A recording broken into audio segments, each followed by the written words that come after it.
Police deployed as protesters take over Nigerian house in New York. Welcome to the news.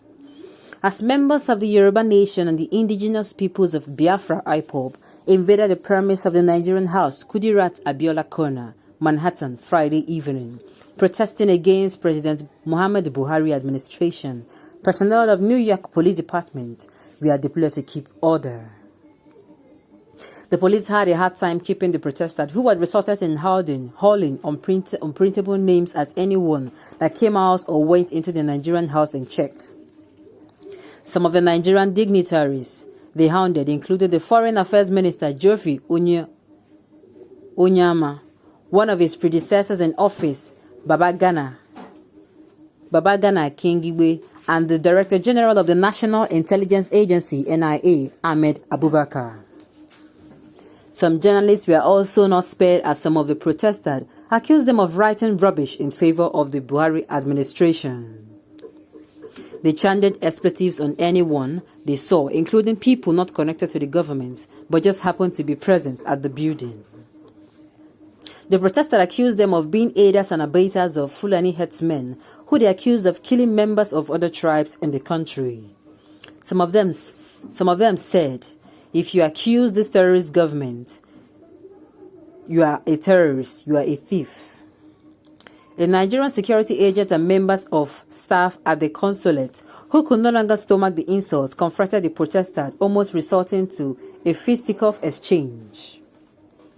They also expressed anger that the police allowed the protesters to step into the Nigerian house property rather than restrict them to opposite or adjacent the building. Some of the police personnel quickly stepped in and prevented the fisticuffs,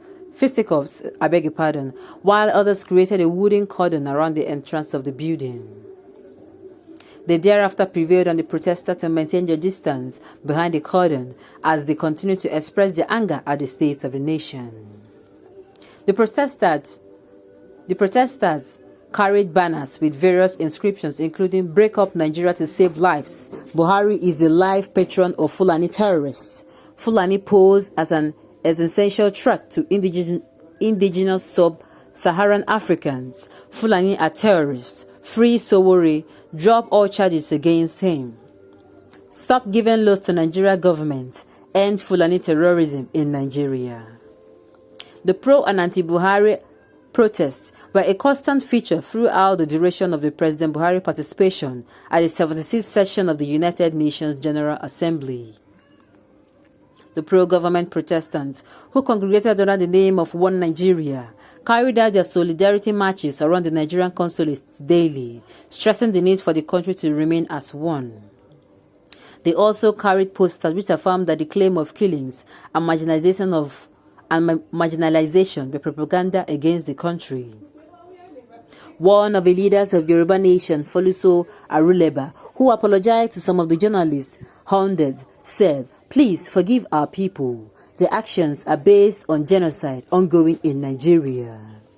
The rate of our naira value to other currencies. We'll pray for divine intervention.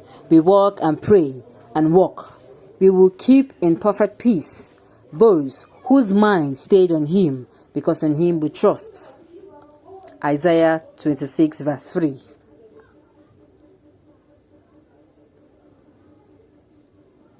It is only fair, and it should be applauded that these protesters went to do this particular protest, or this protest was done during this UN assembly. It should be applauded. They did quite well. That is a job well done for the protest, exactly what I was saying. Let the world know the evil going on in Nigeria and the genocide as well. Nigeria breakup is a sacrosanct to save lives. No ethnic nationality will ever cohabitate with Fulani terrorists in the evil forest called One Nigeria. The world should intervene to avert calamity.